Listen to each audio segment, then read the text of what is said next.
right. It is my pleasure to welcome everyone to the Science of Childhood Cancer series hosted by the Comprehensive Cancer Center at St. Jude Children's Research Hospital in Memphis, Tennessee. It's my pleasure today to introduce Professor Richard Young and his colleague, Dr. Isaac Klein, as our speakers today. Rick Young is a member at the Whitehead Institute at MIT, as well as a professor of biology at MIT. Rick has been a pioneer in studies of the mechanisms that underlie gene expression in mammalian cells, and especially how these mechanisms go awry in cancer. And recently, he's been a pioneer in discovering the role of biomolecular condensation or phase separation in transcriptional control.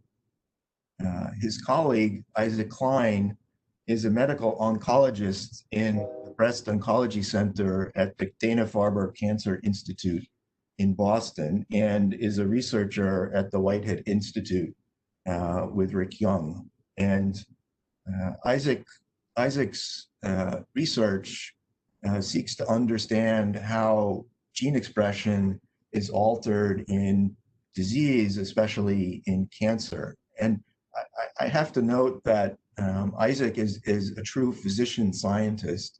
So earlier today, he was seeing patients in his clinic, and we're so happy that he was able to take a short break to visit with us and share his recent research results on how cancer therapeutic compounds partition into transcriptional condensates and how this partitioning phenomenon modulates the activity of those chemotherapeutic compounds. Before I turn it over to Rick and Isaac, I just want to address a few ground rules. So if you'd like to ask a question, please type it into the chat box and address it to all panelists. Also, you may email questions to the email address on the slide. And if you have any technical problems during the lecture, you can email the last email address and you'll be given any help that you need.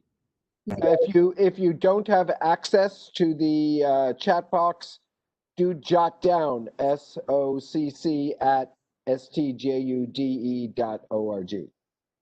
And so Rick and Isaac will take a break about halfway through their lecture, and we'll take up to about 5 minutes of questions at that time. And then we'll have additional Q&A at the end of the lecture. We will stop sharply at noon. However, Rick and Isaac will be available for extended discussion past the top of the hour to address additional questions. So please join us for that extended discussion period after we formally close the lecture. So now it's my pleasure to turn the podium over to Rick Young for his opening comments, and then Isaac will take it from there. Rick? Thank you very much, Richard and Doug, for inviting us to do this. It's a pleasure to have the opportunity to talk to you about some new work we've been doing in this area of partitioning of cancer therapeutics and nuclear condensates. The next slide just gives our disclosures. I'm a founder and board member of these 4 biotech companies, and Isaac's an SAB member and shareholder of DuPoint, a consultant to Infinite MD, Foundation Medicine, and Day-to-Day Health. The next slide. The way that most of us think about biology emerges from how we think about the unit of life, which is, in most textbook views, the cell. And this is a beautiful set of images from Robert Hooke's original description of cells in cork, where he called these structures a cavern, bubble, or cell. This work, published in 1665, really established for the first time, this view that there are units. In this case, the cork cells are all, of course, dead, but units of life. And it's those units that have been the focus of tremendous study.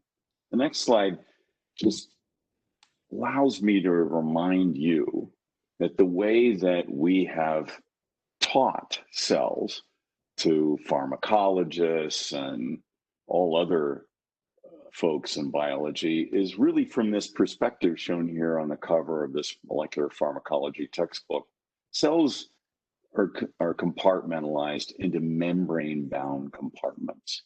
And so much of the view we have of health and disease is a view of cells that have their components and their functions compartmentalized in this way.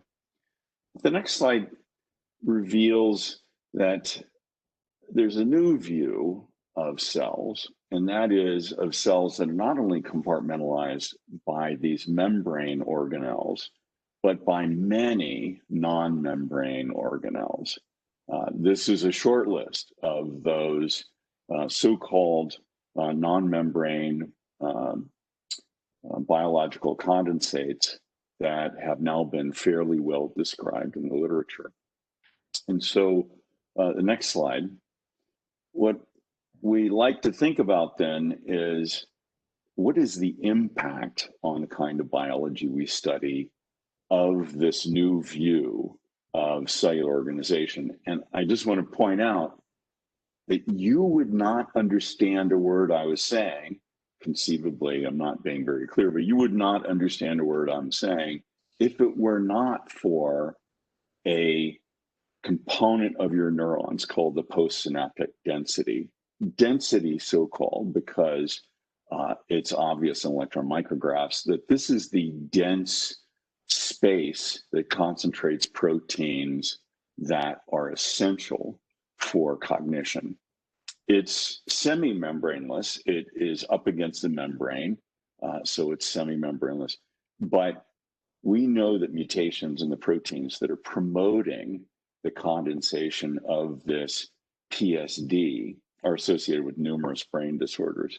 So these features, these new features of biology, are really critical to our understanding of all the functions of cells. And this is an area that has gotten us quite excited in that it helps resolve many of the mysteries that were not solved by our canonical views, my own lab's canonical views of cell biology and its regulation. So with the next slide, I just want to turn to my colleague, Isaac Klein, who led this study that has really profoundly changed my view of drugs and the potential that we have for purposefully developing drugs that may have much better pharmacodynamics and pharmacokinetics. Please, Isaac. Thanks, Rick. Thanks for inviting us, and it's nice to see, to quote unquote, see from friends in the audience. And I know many of you are really pioneers in the space of condensate biology and intrinsically disordered protein biology. So it's a pleasure to talk to you and discuss our work. So this slide summarizes what Rick and I will be talking about today, which is the following hypothesis we began exploring a couple of years ago. If the cell is divided into many different membraneless organelles with different chemical and physical properties, one might expect that small molecules, just like biomolecules, interact with those membraneless compartments. And you might expect, if this was the case, a few different behaviors and outcomes. One possibility is that small molecules don't particularly care that there's a condensate in their way. They sort of freely diffuse through them without noting them. Another possibility is that there's something about the chemistry of the condensate and the molecule that excludes the molecule from the condensate. And if your target is inside the condensate, you might imagine that this impairs your target engagement relative to what one might expect from, say, an in vitro study. But if the small molecule is concentrated therein, say if they're both hydrophilic, for example, you might expect that the concentration of the molecule is boosted inside the condensate relative to the dilute milieu, and thereby target engagement is enhanced. And so this is the model and the hypothesis that we're going to talk to you about today. And I'll try to do that in 4 parts. First, a brief introduction. I think I'm preaching to the choir here, but just in case there are a few people who aren't members of the church, just a little background on condensates and membraneless cellular compartments. I'll show you that condensates can differentially partition small molecules, that these may be attributable to specific interactions, and then some data showing how this concentration effect might direct drug activity. So the conventional view, and mostly correct view, of protein structure and function is that proteins are stable structured entities that are crystallizable, as shown here in the crystal structure of RNA polymerase II. And when proteins do work, they change conformation, and that conformation change affects some kind of outcome, and that can be appreciated by crystallography. But as many of you know better than anyone else, proteins also have these structurally unstable regions that we call intrinsically disordered regions. And one of the dirty secrets of our understanding of protein biology is that to get these beautiful pictures of protein crystals, you have to chop off the intrinsically disordered region. In this case, for RNA polymerase II, the disordered and essential C-terminal domain was chopped off. These regions they're hard to study, but they're really important. As shown here in the crystal structure of MIC and MAX that was deciphered back in 2003, we have this beautiful picture of the MIC-MAX dimer binding the DNA. But it's just the DNA binding domain. The activation domain, the piece of that protein that actually does the job of turning oncogenes on, is not present. And the reason it's not present is because it's an IDR, and it's not amenable to crystallography. So lots of proteins have this property. They have stable regions, and they have unstable or less stable intrinsically disordered regions. And these disordered regions, we now understand, contribute a property via their behavior as biopolymers, in part, to the physical behavior and the physicochemical behavior of these proteins, and that they contribute to condensate formation. So what's that? Well, so if we think about IDP as like a biopolymer, we can apply some of the principles of phase separation to understand how they're working. And phase separation is what happens when the entropy in a system gets overcome by the force of interactions produced by lots of weak and dynamic associations. And that's depicted here in this phase diagram. It's also, as many people have pointed out in the lay press and so forth, it's also depicted in a salad dressing when you see oil separate from vinegar. At low affinity and low concentration, these entities will exist in a diffuse phase in the system, in this case, a cell.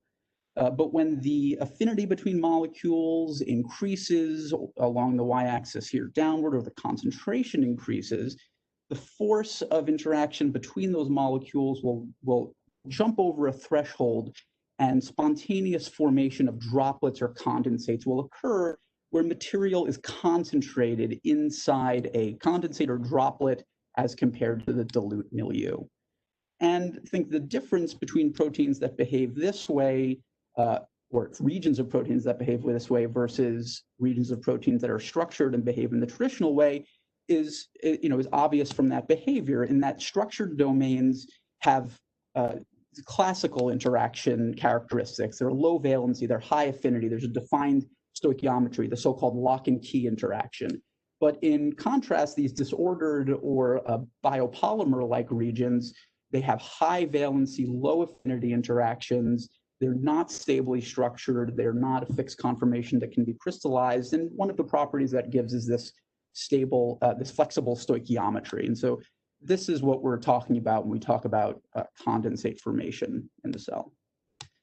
And Rick already showed this, but just to highlight again, there are many cellular processes that are now known to be concentrated or occurring inside condensates. In some cases, the functional significance of that is clear, and in some cases, it's remaining to be explained, but we now understand that much of the cell is divided into these compartments.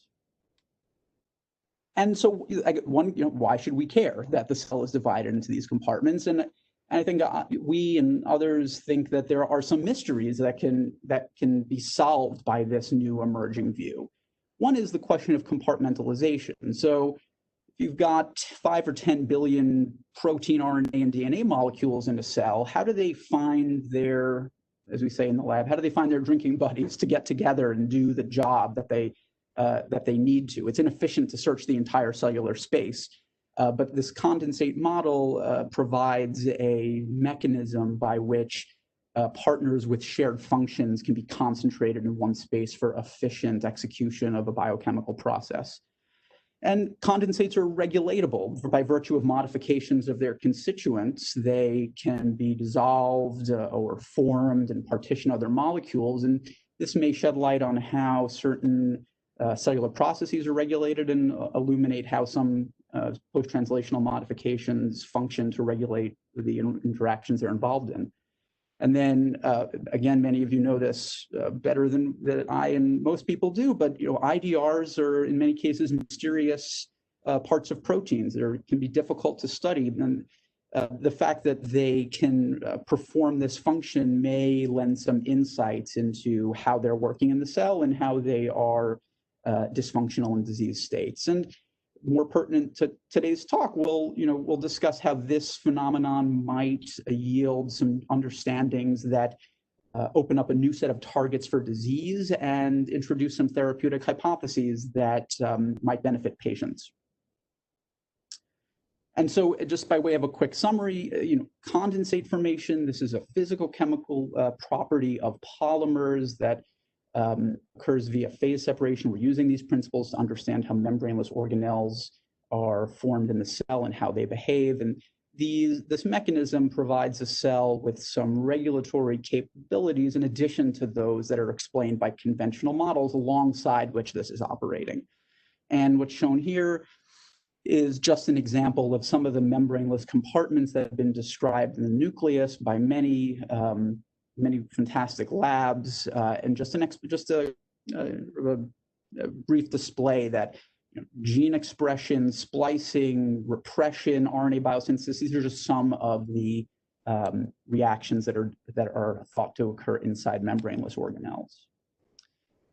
And so now I'll talk to you a little bit about some of the data that we have accumulating recently that condensates are differentially partitioning small molecule drugs. So I'm wearing my breast oncology membership in my sleeve here with my example of the estrogen receptor and tamoxifen. So when we think about how drugs work, there's a couple of big categories of properties. And one is pharmacodynamics, classically how a drug affects the body or affects its target. And essentially at a certain affinity, at a certain concentration, a drug will bind its target. Here is a picture of tamoxifen binding the estrogen receptor. In this case, that binding by virtue of a high affinity at a certain concentration and specificity will prevent binding of the hormone estrogen, and that induces a conformational change in the protein, preventing association with coactivators and decreasing oncogenic gene expression. The other component, the other criteria that affects pharmacologic activity is pharmacokinetics, or what the body does to drug behavior.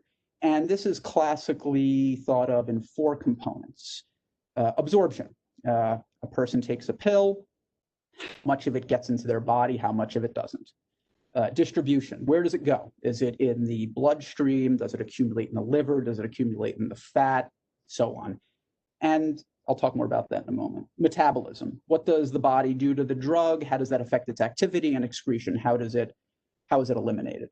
And when we think about distribution, not a chemical biologist, but in speaking to them, there's a deep understanding of where in the body a drug goes, how much of it is in the blood, how much of it is in the fat, how much of it accumulates in particular organs. And then the classical thinking is that it goes to a cell, gets into the cell, and it hits its target. But now that we understand that cells are divided into these compartments, and these compartments have different physical chemical properties, it begs the question that does a drug have access, equal access to these compartments, and is there another layer of complexity in that distribution component of pharmacokinetics? And I showed you this already, which outlines that question and hypothesis.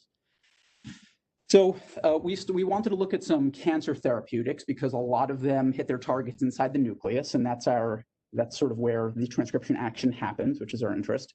And so first we sought to just confirm that the condensates that we study in the lab are indeed occurring inside bona fide cancers. So we obtained some biopsies of normal breast tissue and malignant breast tissue, and using structured illumination microscopy and immunofluorescence, we just confirmed that we can observe transcriptional splicing, heterochromatin, and nucleolar condensates in both normal and malignant breast tissue as marked by these 6 condensate marker proteins.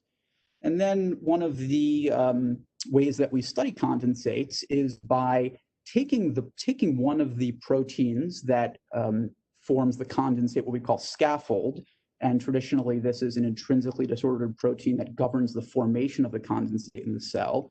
You produce it in the laboratory, label it with a fluorophore, put it under the microscope, and in many different ways can make these condensates under the microscope in the lab and study the behaviors in a very simplified system with just a few purified proteins that compose that droplet.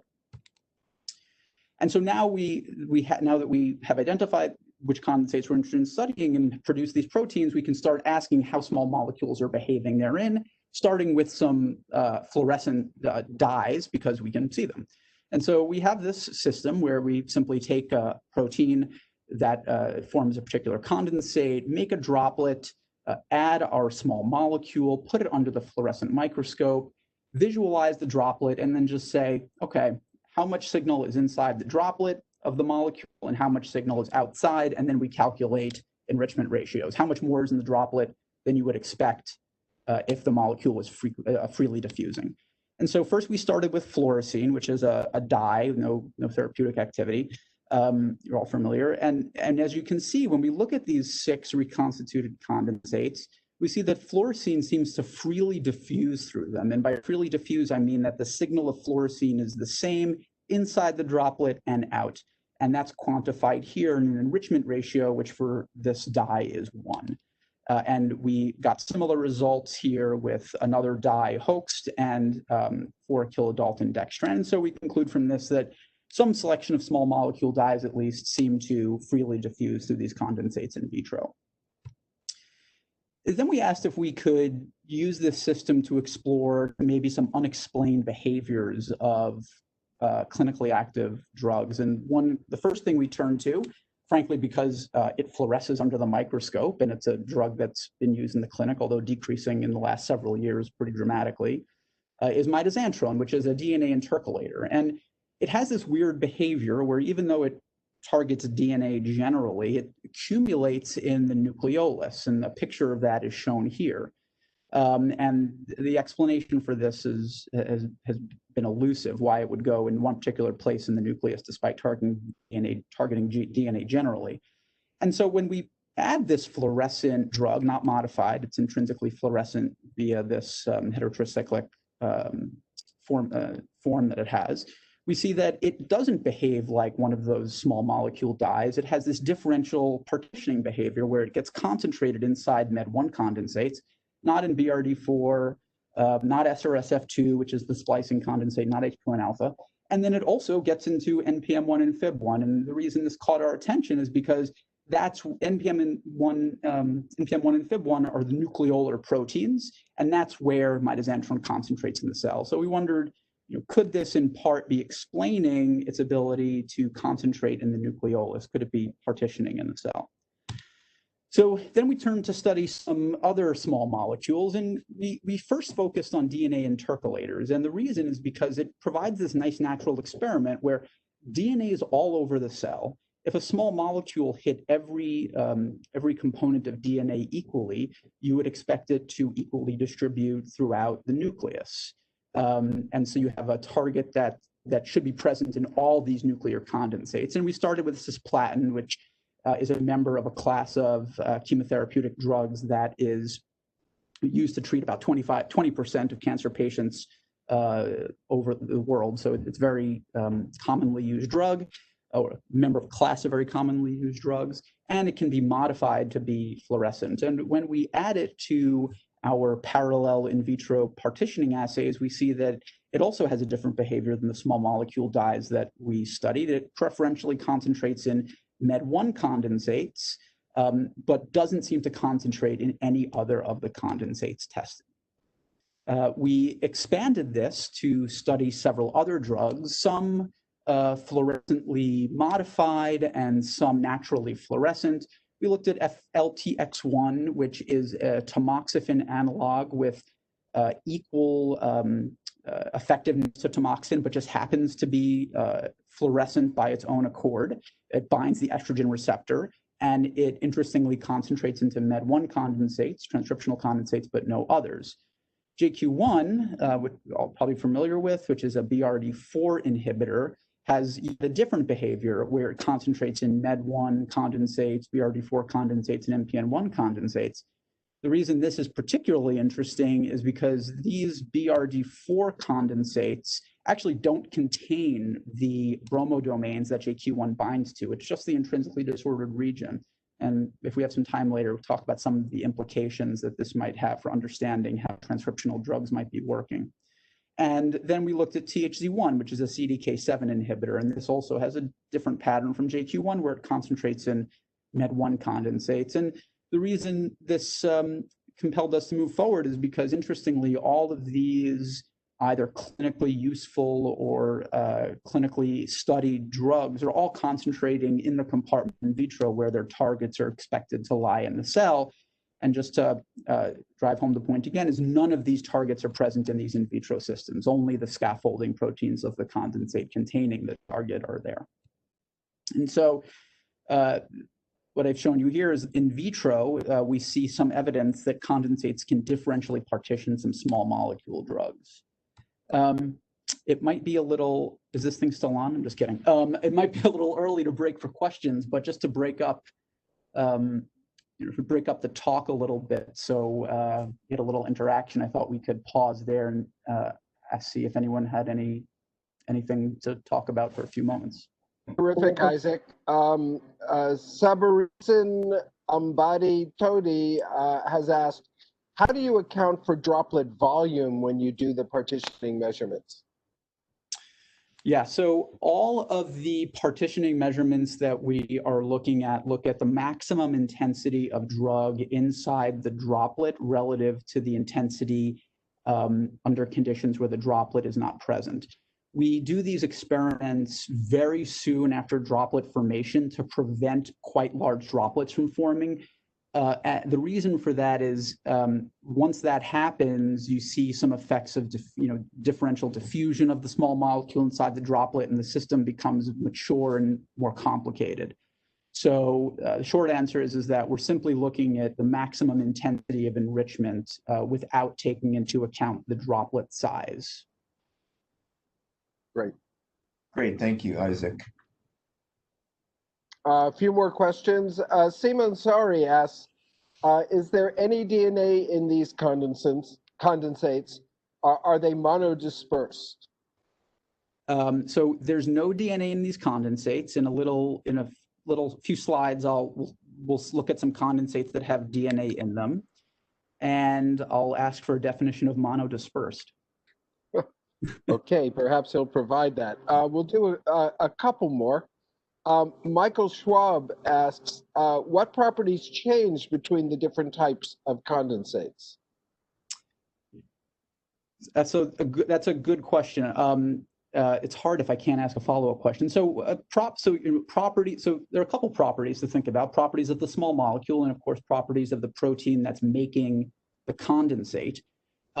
We have an analysis of the different biochemical properties of the proteins that compose these condensates, and they have different charge balances, different acidic and basic patch distributions, different quantities of aromatic amino acids that may account for some of these differences.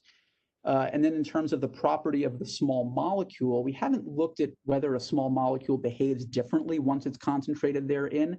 But in a little bit, I will show some slides about how small molecules do behave when they do concentrate inside Med1 at least. Great. Bartholomew has asked, do you have metabolizing enzymes in the condensates in any of these systems, or only the final drug product that goes into the condensate? Great question. So, so especially pertinent for tamoxifen, which is hydroxylated, effective in that form. When we do some of the functional experiments later on in the talk and in the manuscript, we do use the metabolized form of these drugs. And also for some cisplatin experiments, we use the metabolized form. It's also hydroxylated for when it goes into the cell in order to bind DNA. But for these initial experiments, these are the unmetabolized forms of the drug. Okay, and we'll finish up this brief questioning with a question from Madan Babu, who says, great observations. Is there anything unusual about Med1 condensates, as quite a few of the drugs seems to partition better into these? Absolutely. So Med1 seems to be the most permissive condensate that we've looked at, and we are not exactly clear on what about Med1 itself makes it so permissive to small molecules. There are lots of examples of things that don't get into Med1 condensates. We've found proteins that don't partition in Med1. I've shown you some small molecules that don't get in there. So it's not totally permissive, but it certainly is more than the others. And the reason for that is not entirely clear to us. Okay, we have many more questions, and we will get to all of them in sequence at the conclusion. Please stick around for discussions, but we'll continue. Great. Thank you for the advice to take a break. That was reassuring. And there are many, many more questions.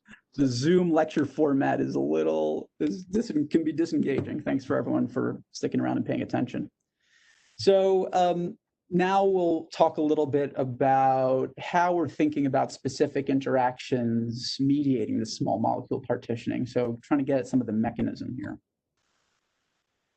So we wanted to understand how drugs behave when they get inside condensates and also how they get in there. So we first performed a FRAP experiment just to ask how mobile small molecules are inside the condensate, and thinking this might distinguish between a weak transient interaction, in which case you would expect the drug to be more mobile than the protein, or a high affinity stable interaction in which you would expect the protein to move around the droplet with the drug, and they should have the same FRAP kinetics. What we see here shown on the left is that when you FRAP one of these droplets, Med1 has a recovery half-life of about 2 minutes, whereas cisplatin recovers much more quickly at 34 seconds. And so what this said to us is that, like many of the interactions that we know are happening inside condensates, small molecule interactions with that condensate seem to be transient and apparently might be weaker than the interaction between the protein and the condensate. And without getting too far out of my chemical depth, there are a few different interactions that have been implicated in condensate formation that are known to be weak and transient. And some examples of this are electrostatic interactions, pi-pi interactions, and pi-cation interactions. And so we wondered if cisplatin, these other drugs, were taking advantage of these weak transient interactions that are already characterized and known to occur inside condensates. So to get at this question of what types of interactions are mediating this behavior, we teamed up with a really great chemist in South Korea named Young-Tae Chan. And what he does is he makes these libraries of fluorophores that are modified with all these different all these moieties, all these different functional groups. And he uses those to discover new dyes to label cells of interest or organelles of interest. But we asked if we could use this small molecule library with all these different chemical properties in our in vitro systems, and see some sort of difference between molecule W and molecule X enriching in Med1 condensates. And then if we look at the chemical properties of that molecule, could that give us some idea about why one molecule gets in and another molecule doesn't? So Young Tae has developed tens of thousands of these molecules, but we started with a small 81 member library where a fluorescent molecule, BODIPI, is modified with 2 variable groups in various combination. And here's a picture of the variable groups that this BODIPI molecule is modified with. Not a complete, obviously, not a complete sampling of chemical space, which I'm told is greater than the number of stars in the universe, but a small sampling and a sampling nonetheless. And what we do is we, just like with the small molecule drugs, we take this fluorescent library, we add it to our droplets, put it on the fluorescent microscope and ask how much is inside the droplet, how much is outside the droplet. When we look at the pattern of these 81 compounds, we see that some are quite enriched inside the Med1 condensate, whereas some are really not enriched in Med1 condensate at all. And this lowest point here is just the fluorescent BODIPI molecule alone. And when we look at the top 5 and bottom 5 hits in this small screen we did, we see that of the 10 moieties represented in the top 5 hits, 7 of them contain aromatic rings, whereas in the bottom 5 hits, there's only 2 aromatic rings represented. And we now see this presentation of 6 non-aromatic rings, which represents a significant difference between these 2 populations at the top and the bottom of the list. And what's interesting about aromatic rings, which are more represented in these top 5, is that they do these pi-pi stacking and pi-cation interactions that have been implicated in driving condensate formation.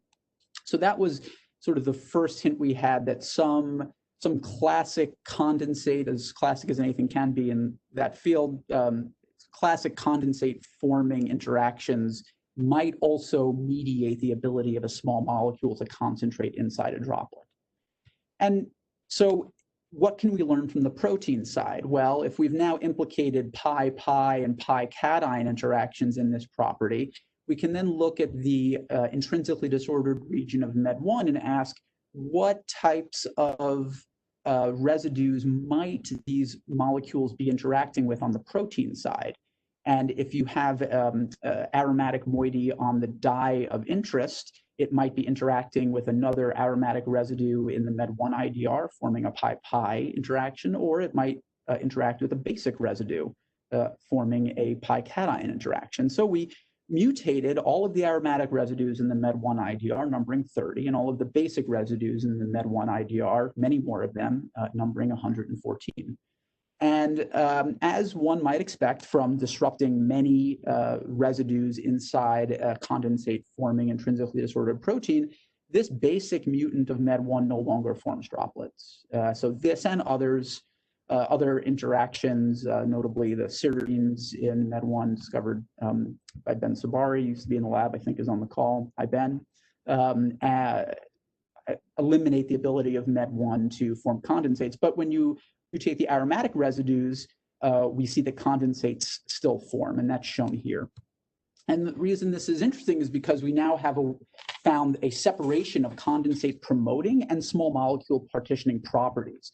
Because while this aromatic mutant still forms condensates, we see that it no longer enriches our top hit of the probe library, and it also no longer enriches the labeled cisplatin that I showed you data for previously. And so what this suggests is that the aromatic residues in Med1, either by interaction with aromatic residues on a probe or perhaps cations inside a small molecule like cisplatin, may be enriching small molecules.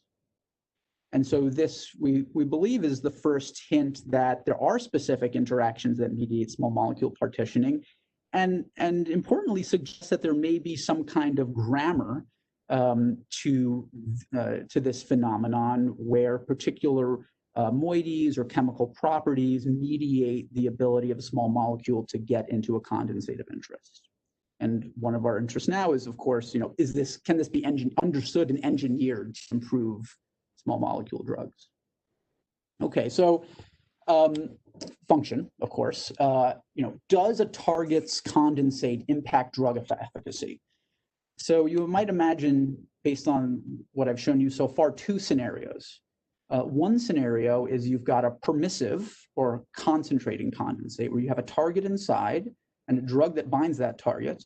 And by virtue of the drug concentrating in the condensate, it has greater access to its target, and there's efficient target engagement.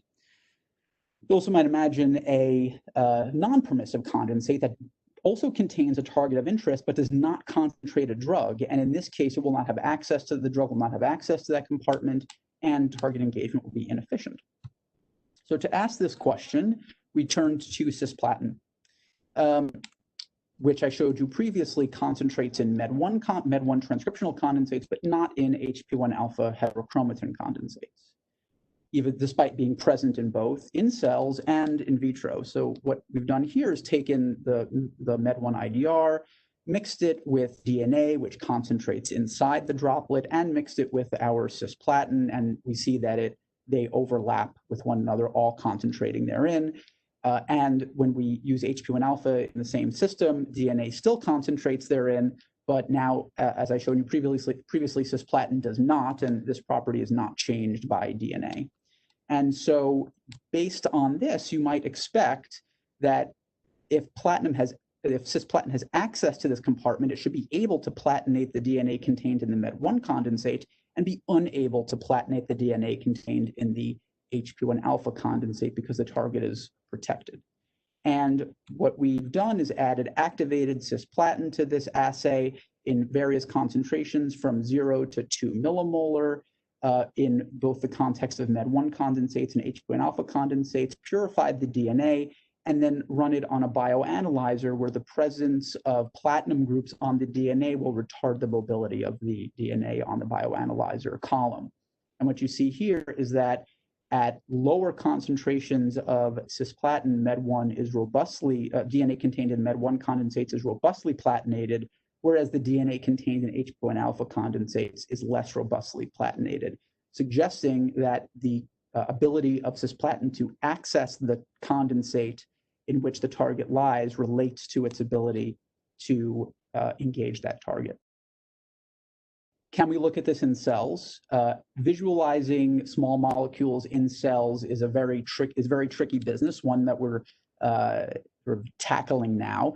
But we did find a trick to look at MED1, to look at cisplatin in the cell, which is that several years ago, some folks developed an antibody that specifically detects platinated DNA.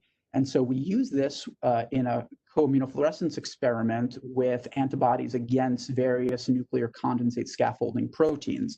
And what you can see here is many instances, about 25% overlap between condensates marked by the MED1 antibody overlapping with the cisplatin DNA antibody, and almost no overlap between HP1 alpha condensates and platinated DNA or Fib1 condensates or platinated DNA, recapitulating our in vitro findings.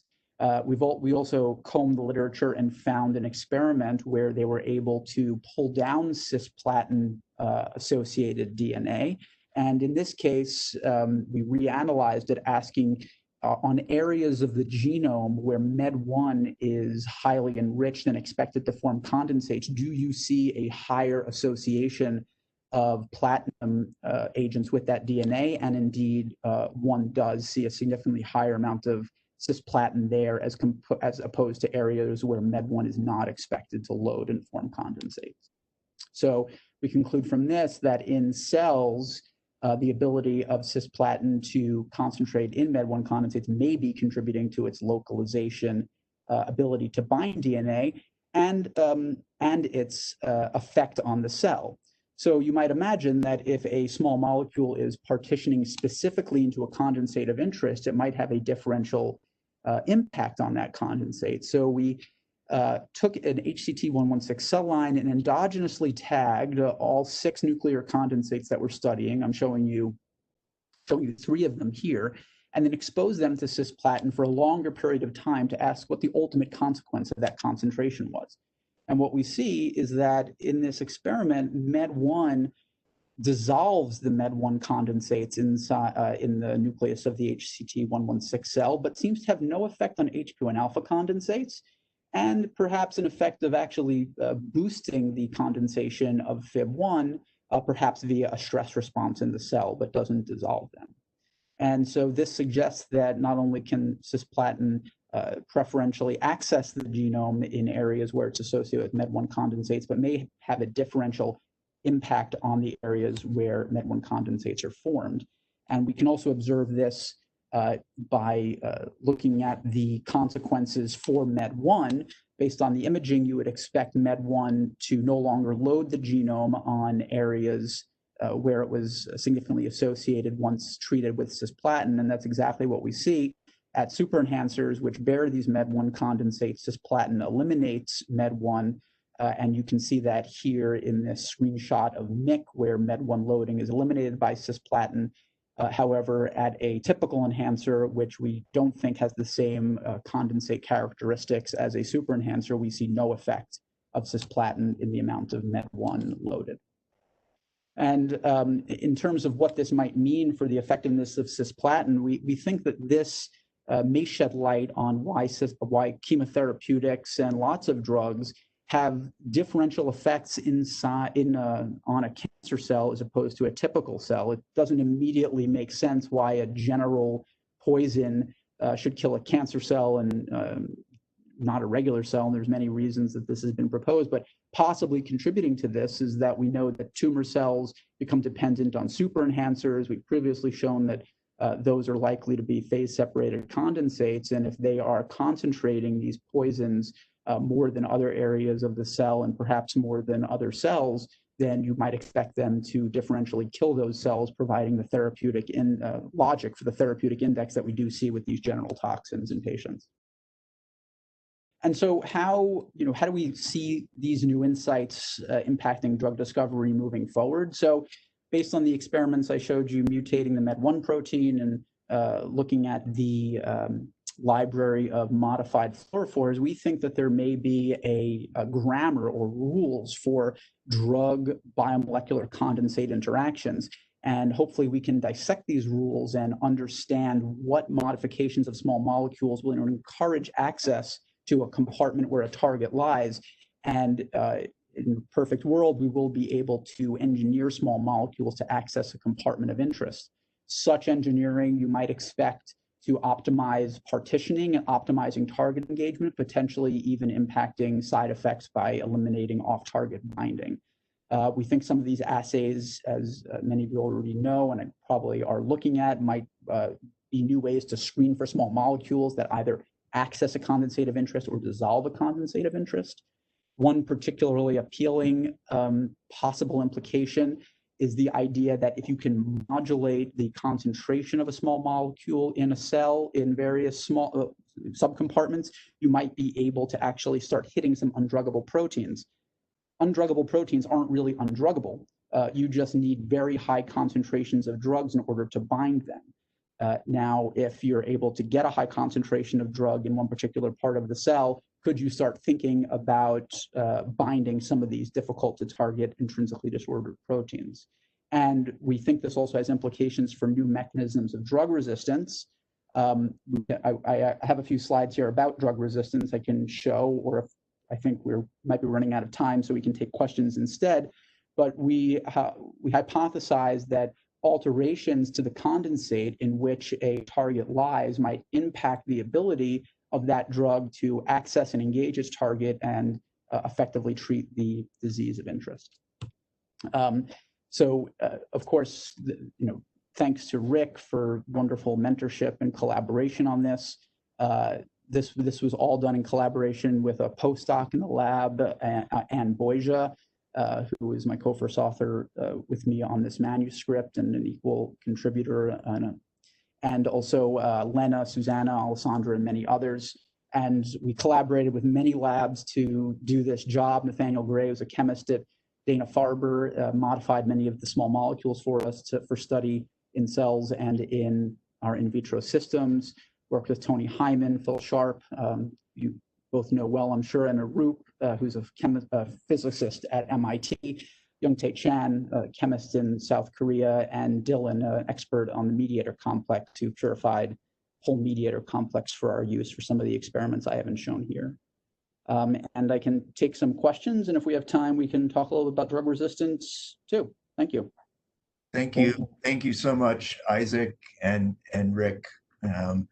These are really exciting results that really are ushering in a new era in the field of drug discovery. So there are many questions, and we have about 8 minutes remaining to the top of the hour. So we'll take questions till then. Then we'll close the formal proceedings, but Rick and Isaac will stay on the call, and we will address the remaining questions during that time. So the next question is from Randy Larson. He says, you mentioned that JQ1 condensates with BRD4 even without the bromodomain of BRD4. So he asks, has any work been done to study the converse? Can a small molecule with high affinity for a target overcome what would maybe otherwise be unfavorable phase separation? Rick, I think people are tired of hearing my voice. Do you want to field a few questions? Well, if I understand the question, there are cases where, and I think Isaac pointed out one, where drugs are partitioning into condensates like the villus, which can be quite a toxic event.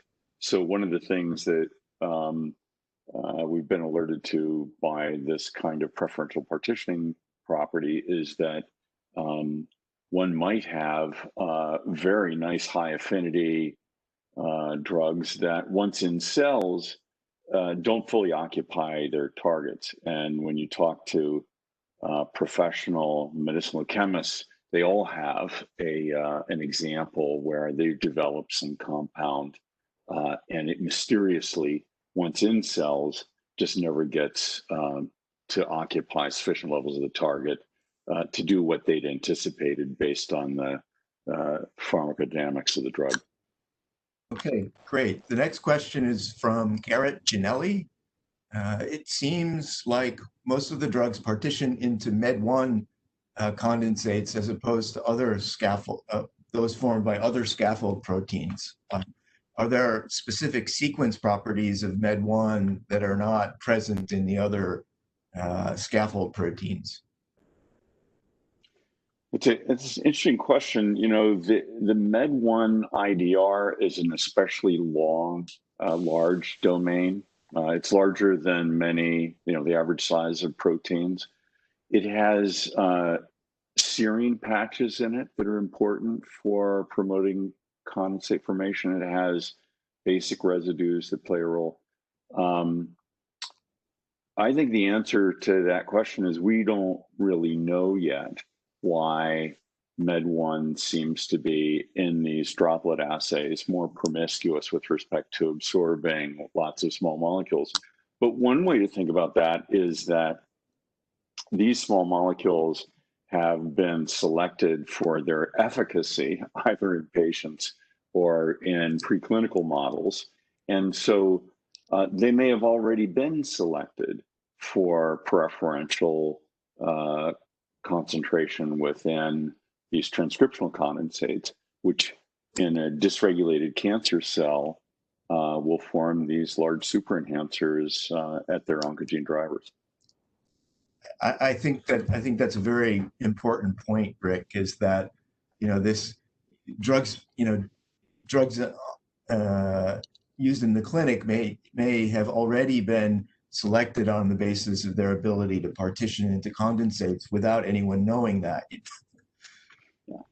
So someone named Satish asked essentially the same question, so I'll skip over that. The next is from Noah Sarovsky. Do you find these condensates present in both cancers and healthy cells?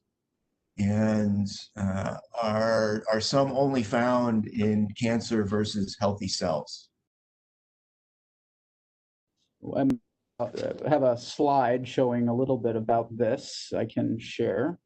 So we compared the presence of these condensates in normal and malignant tissue.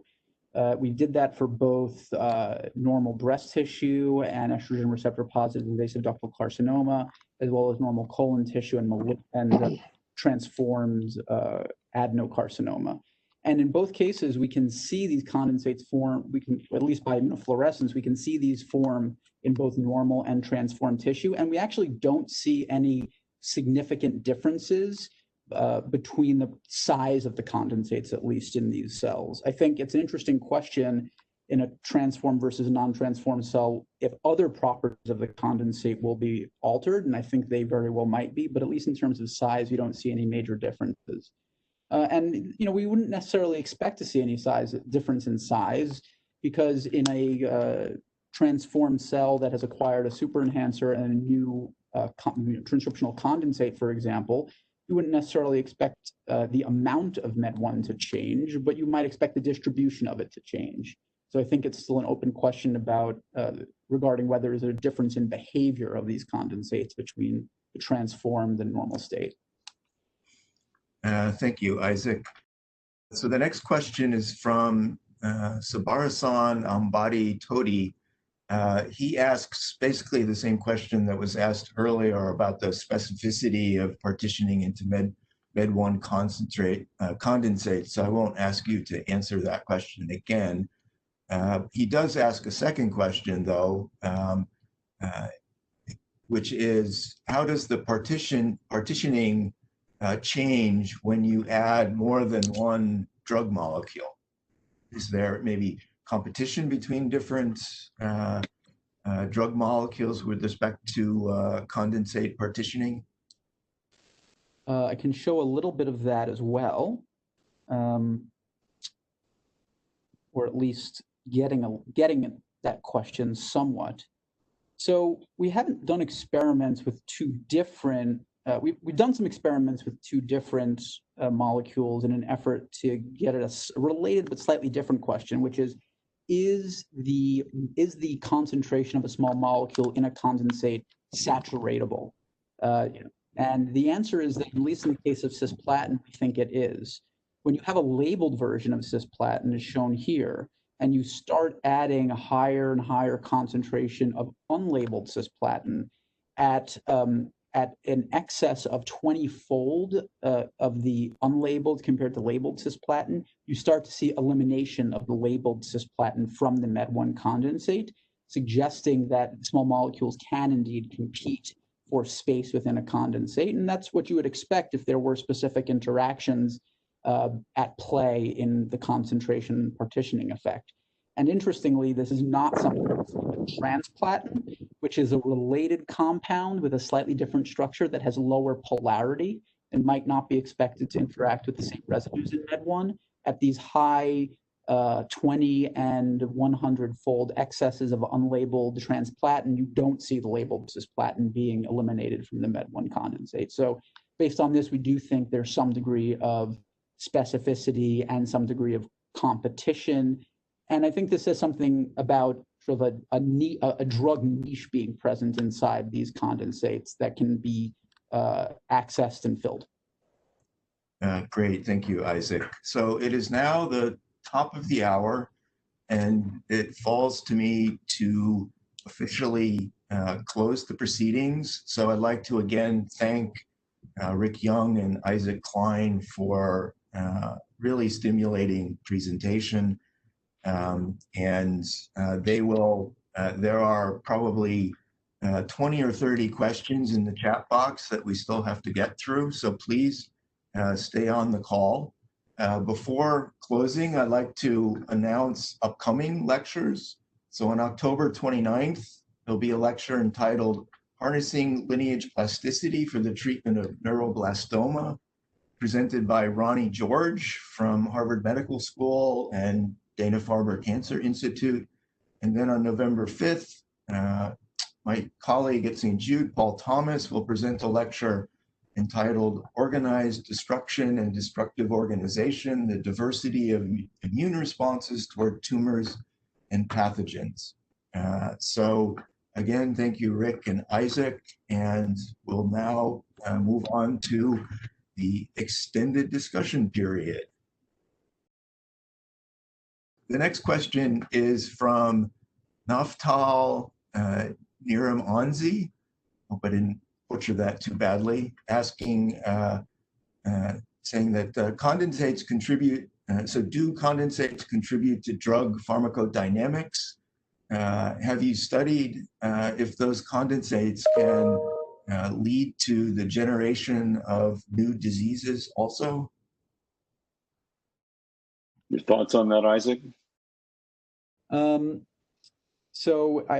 So to the second part of the question is, can condensates lead to the generation of new diseases?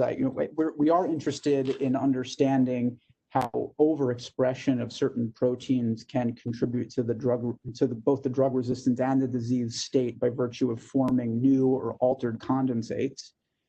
I don't think we have a clear example, and the reason that's interesting is because lots of things are overexpressed in cancer specifically, and in many cases we don't really understand the function of that overexpression. We did find one example, which I didn't get a chance to get to, where the MED1 scaffold is overexpressed. We see an ability for that to mediate resistance to tamoxifen and encourage the growth of hormone-resistant ER-positive breast cancer. So we do have an example, we believe, where altering a condensate by virtue of overexpression of a scaffold can mediate drug resistance. I don't have an example in my mind of actually causing transformation, but I'm sure many people are thinking about that. I think many of the kinds of mutations that we associate with cancer, you could imagine would alter the properties of some condensates. So for example, Richard, you study translocations where you get gene fusions between, say, DNA binding domains and a domain that has another activity. And those often, as you have shown, create the opportunity for an aberrant condensate. RNA plays important roles in condensates throughout the cell. And there are many different long non-coding RNAs that are misexpressed in cancer cells, and one imagines that they're contributing to dysregulation. And then, of course, since we've seen that in many metastatic tumor cells, you can activate genes like c-MYC, and that involves the acquisition, the evolution of a super enhancer that often involves DNA that was active early in the ontogeny of the cell from which that cancer has emerged. These are these now we believe are phase-separated transcriptional condensates that have formed at that oncogene and then drive its high-level expression. Yeah, I agree with you, Rick, that there are sort of multiple mechanisms through which sort of aberrant condensation can lead to changes in biological functions and importantly gene expression. So Hamoud Hodesh Al Husseini asks, could the genetic diseases maybe affect the ADME of chemotherapy drugs? So I guess maybe he's asking about genetic diseases that alter condensates and whether these could alter sort of the ADME of drugs. Yeah, I think that's a very interesting idea. We've been exploring the portion of the genome that we think has a propensity to contribute to condensates, and then asking how does that connect to mutations that are thought by pathologists to have a high probability of creating disease pathology, whether that's Mendelian or in this context of cancer. And one thing really strikes me about that, and that is that about 25% of the proteome specifies IDRs or these types of protein domains that appear to stimulate condensate formation under the right conditions. And that's about the percentage of pathological mutations that we think are creating disease. So I think there are a lot of instances where condensates become dysregulated. Now, might they, to the question, might this alter ADME? And I think it could well. If you have, if you had a drug that partitions into PML bodies and you have a PML RAR alpha fusion, and that dysregulates those bodies. And under one condition, the drug's being concentrated, and another condition, it's not. I can just imagine scenarios where, in fact, the patient's status can alter the behavior of the drug, much like is being postulated here. I can't think of an example where we can illustrate that at the moment, but as we go forward and try to better understand the chemical codes that can bring molecules to different condensates in the cell, I'd be surprised if we didn't stumble into an example that appears to be of this type. It's a very interesting idea. Great, thank you. The next question is from Vidyasiri Vemula Pali. Do you think these drugs partition into condensates with the full components of the mediator complex? And so maybe he's asking, you've studied the IDR of Med1, but have you shown that these chemotherapeutic compounds partition with the endogenous full mediator complex? So I just shared briefly to put this slide up. Am I sharing correctly here? Yes, you can make it larger. Okay. So this was done in collaboration with Dylan Tages from the University of Colorado, where we purified a whole mediator complex, which incredibly also forms droplets in vitro. And we studied the behavior of these various small molecules that we've talked about today with those mediator complex droplets, and find that they essentially recapitulate the behavior of the Med1 IDR alone. And this makes sense because, like as Rick mentioned, the Med1 IDR is really big. It's it's the version we're using here is 1,000 amino acids, and the largest IDR in the mediator complex. And so it's logical that it would be driving the majority of the behavior of that condensate, which is what we think this reflects. I was just going to add, I find this kind of amazing because, in this view of condensates, which have physical chemical properties that include what we think of as emergent properties. And when I say emergent, what I mean is properties that don't necessarily, are not necessarily embedded in the components of the condensate. But in the cases we've looked at so far, the purified proteins that we think are playing roles in scaffolding the condensates, that is to say, they're abundant components, they have features that we think are consistent with the types of dynamic, low complexity protein domains that will promote condensates. Then what we observe for the purified proteins in this condensate type assay is what we observe with the more complex complexes like the individual's asking about. And I find that pretty remarkable that the physical chemical observations that we see with the purified proteins, at least these things we think are contributing to scaffold properties of the condensate, are maintained in the more complex context of the apparatus in which they reside. And although we haven't looked at this entirely with these drugs, we know that mediator will form a condensate with the entire transcription apparatus on DNA, and that under conditions where you reconstitute RNA polymerase II transcription in its most active form, that appears to be occurring within a condensate. So, I'm sure we'll find instances where highly purified single components of a more complex condensate have different chemical properties than the condensate that we measure. But in cases so far, they've been remarkably consistent.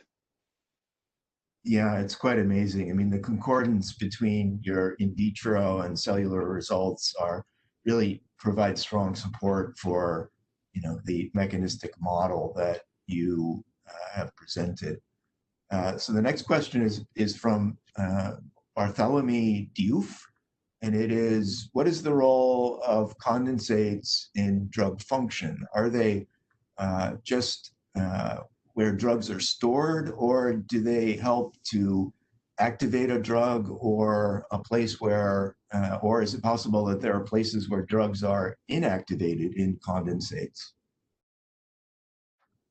I would say all of the above are possibilities, and very interesting possibilities, because, as you know, I mean, one of the interesting things that in the subdomain of pharmacology called pharmacokinetics, with these ADME issues, one of the things that's of interest is how different people behave with drugs at any particular concentration. So you really have heterogeneity in the clinical responses, and one wonders whether or not that's reflective of some kind of cell biology heterogeneity. But Isaac, you're the clinician in the room, so what's your view on this? On a condensate altering the effectiveness of a drug specifically? Is that? Yeah. Yeah. So I've had, as we talked about before, there's, drugs need to be metabolized or activated in many cases, or altered in some way in order to be effective. And we know that condensates have a different chemical environment than the surrounding milieu. I think the idea that you can change a small molecule in a condensate by virtue of the chemical environment, and then it might have a greater affinity or different effect on its target is really appealing, especially if you're thinking about using drugs that are otherwise quite toxic or have lots of off-target effects. So and it makes sense that would be the case, because we know that there can be a different chemical environment here in there, and have every expectation that it might change the character or activity of a drug. So I think that something like that is definitely exciting, and hopefully in the future. And as you've shown, Isaac, when in patients with breast cancer who are tamoxifen resistant and have MED1 overexpression, there's a mechanism, it appears, by which that MED1 subunit enhances the size of the condensate and makes the concentration, given the limited availability of tamoxifen, makes that concentration lower, and contributes to resistance to that drug in the context of that particular individual. Okay, great, thank you. The next question is from Ling Tao. Will fluorescent labeling change the properties of the drug molecules, perhaps their partitioning? Absolutely. This is we've taken a lot of care to look at the behavior of the label that we're using, see that it doesn't partition significantly inside the droplet that we're studying. I showed you some of the chase out experiments where we've tried to use the unlabeled drug in addition to in concert with the labeled drug to try to get at how the unlabeled version is partitioning and ensure it's partitioning in the same way. But I think this highlights one of the major hurdles that we still have to overcome, which is how do you study the behavior of small molecules that you can't see in vitro condensate assays and also in cells? And we've been thinking about and trying in many cases mass spectrometry approaches, things like Raman spectroscopy for in-cell studies. But this is a major hurdle that we're thinking about overcoming, because it is certainly an imperfect solution to just label molecules with a fluorophore. Yeah, I mean, I think that this questioner raises a very important point, and yeah, I mean, I think we need innovative approaches to quantifying drug partitioning, both in vitro and in cells. So the next question is from Bapaditya Chandra, who's actually a postdoc in my lab, and he's asking about how cisplatin is interacting with the Med1 condensates. Since it's not a hydrophobic molecule, and he sort of asks second part of the question related to the one you just addressed, which is what's the role of the fluorescent dye that's been covalently linked to cisplatin and cisplatin's partitioning. Yeah. So yeah, these are all the things that we thought about a lot doing these experiments. So in terms of the dye, that dye alone doesn't seem to have strong enrichment inside Med1 condensates. And as I showed, that when you add the unlabeled cisplatin, we seem to be able to chase out the labeled version. So, saying, of course, the dye is going to be modifying the behavior of the drug, of course, but we think that there's a bona fide behavior of cisplatin in vitro that's only explained by the cisplatin and not by the dye. The question of how it's interacting with Med1 condensates. So cisplatin is a highly polar molecule, and in extreme layman's terms, that means there's a positive side and a negative side. And we know that the aromatic residues in Med1 can have a pi cation interaction with basic residues of other proteins. And so our leading hypothesis at this point, based on the data that we have with cisplatin and showing that transplatin doesn't have the same behavior and is not polar, is that this polarity mimics a pi cation interaction with the aromatic residues in the Med1 IDR. Great. Yeah, that's very interesting. So the next question is from Madan Babu, who first of all says that your lecture was extremely interesting. And the question is, do you envision that the antibody against cisplatinated DNA gets into the condensates, or is it that the DNA through cross-linking gets exposed on the surface of the condensate, and that's how it's being sort of visualized? My bet is, once you fix a cell, sort of all bets are off in terms of condensate, the details of condensate structure, I think. It's fixed, the cells are permeabilized, it's exposed to detergents and so forth. My bet is that the antibody has reasonable penetration inside that condensate once the cells are so harshly treated. Okay, so Constantine Moilonis has the next question. So in vivo mediator and RNA pol 2 form overlapping condensates. Have you tried in vitro reconstituted RNA pol 2 to see whether cisplatin will also interpolate in DNA associated with the RNA pol 2 condensate? So POL2, to my recollection, POL2 will make condensates alone in vitro under with a lot of phi calls. But really, we think about POL2 as an entity that's partitioning into other condensates, concentrating inside either Med1 condensates for transcription, and as we showed recently, Rick and a postdoc in the lab, Eric Guo, POL2 can also partition into splicing condensates to affect splicing of the transcript. So we don't think POL2 is acting as a scaffold. So I wouldn't necessarily expect it to concentrate into condensates composed of that alone. We haven't looked. And based on the experiments we've done in the lab, I don't think that POL2 partitioning inside MED1 condensates changes the nature of that MED1 condensate dramatically. We haven't done that exact experiment either. Rick, do you have any other thoughts on that? I agree with you. Yeah, no, I agree with you. Okay, great. So the next question is from Josh Reebok. Hey, Josh. So he says, based on my understanding of all the data shown, none of the drugs are excluded from condensates. Is that true? And if so, is that a problem for your proposed mechanism model? For example, with cisplatin, as the drugs will have the same activity inside and outside the endogenous condensates. Yeah. So things get complicated here. So the question of exclusion, interestingly, comes down to a question of concentration.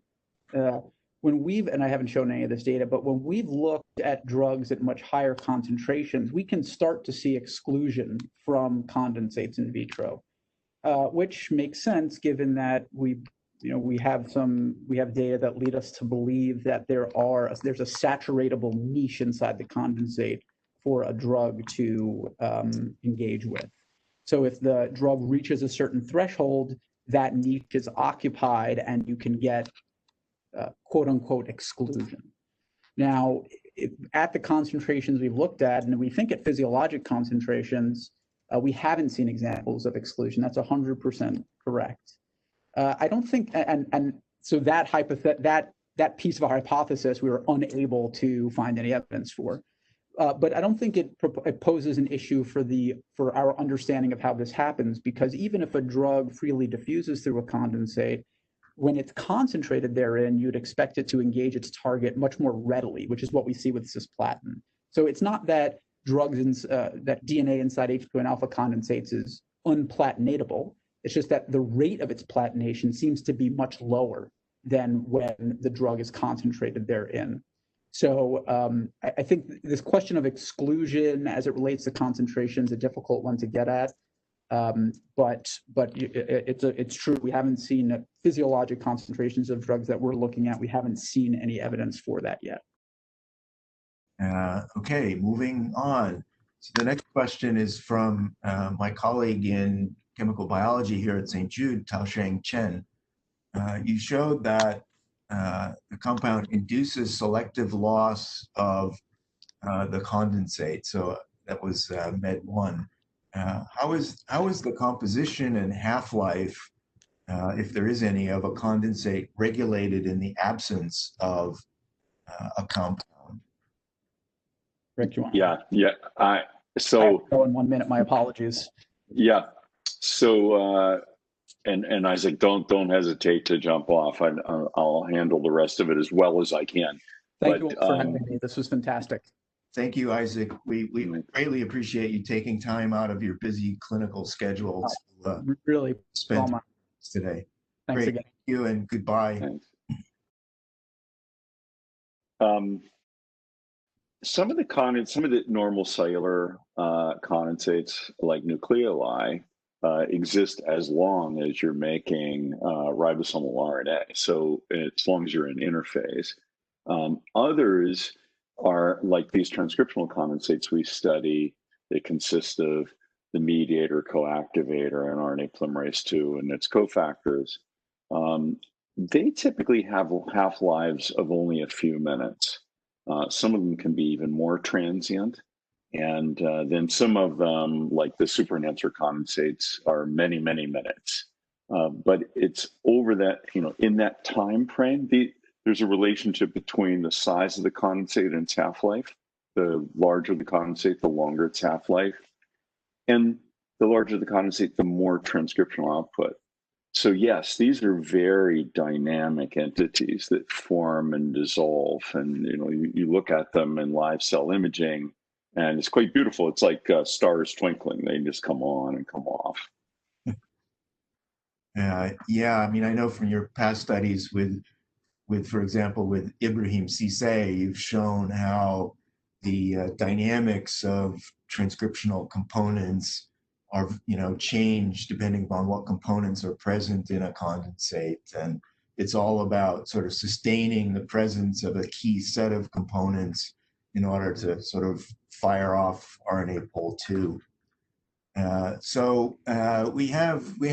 Maybe we'll take 2 or 3 more questions, and then we'll be at the bottom of the half hour. I'll read questions from people that haven't asked previously, skipping over a few from others that already have. So Balaji Santhanam asks, what about combinatorial drug targeting of condensates? Has this been attempted? And if so, are there synergistic or antagonistic combinations between small molecules that can, sort of influence their overall behavior? Yeah, that's another great question. And, I have to say that it's only been a few months since we published this work. And because of some of the challenges of doing experiments, monitoring the levels of small molecules in these various milieus, I would say we've not made a tremendous amount of progress in the type of experiment you're proposing, asking what happens with combinations.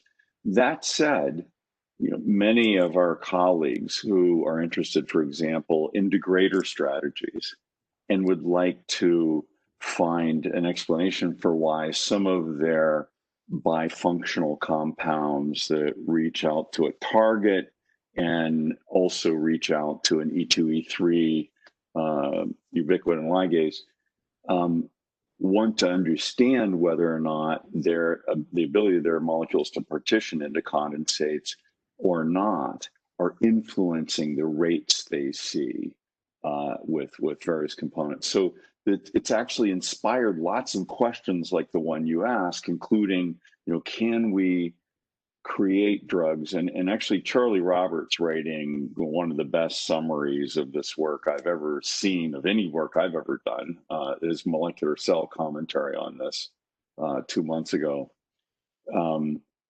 said it most succinctly. What this offers is the promise of being able to take a small molecule and actually direct it to a particular locus within the cell by virtue of condensate partitioning. So once you understand that concept, if we were able to actually selectively direct small molecules into particular compartments, now you can envision all kinds of effects, like whether or not they're going to be special synergies, or whether having altered a condensate, now you eliminate the activity of a different drug that would have behaved best in that condensate context.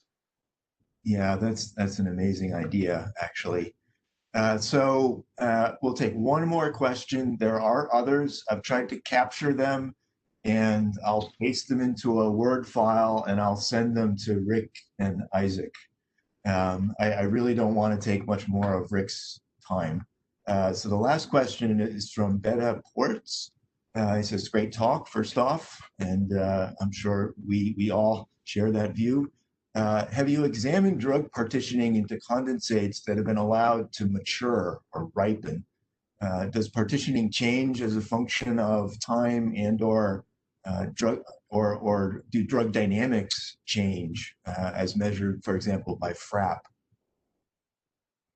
Yeah, this is a really important question in the condensate space. The way we think about the formation of liquid-liquid phase separated condensates is that they will age, they ripen with time, they turn into something that's more akin to a gel and a glass and a solid.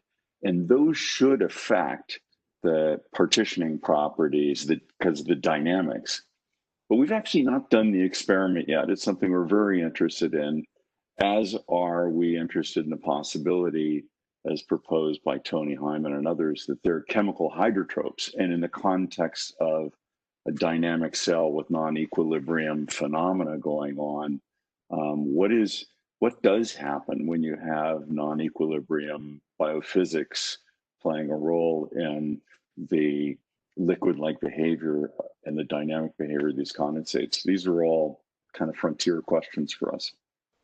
Yeah, there's so many open questions regarding, sort of the dynamic nature, non-equilibrium nature of these structures. So I apologize to those that asked additional questions, but we really do need to break off now. I did capture them in a Word file successfully, so I will be happy to pass them along to Rick and Isaac. And so it leaves me to thank again Rick Young and Isaac Klein for an extremely stimulating presentation, as reflected by the almost endless questions that are in the chat box. And I thank you both for spending extended time with us, and thank all of the attendees and all the people that asked questions. Apologies again for those whose questions I didn't have time to read out. And I think it's time to close the session. It's been delightful, Richard. I just a shout out to all the work that you are doing, all of you are doing at St. Jude's. It's important work, and we're just delighted to be able to participate. Very good. Thank you so much. Bye now. I know, and thank you to Richard Krawacki as well for hosting so terrifically. We can close this up. All right. Thanks, Doug. And see you all next week.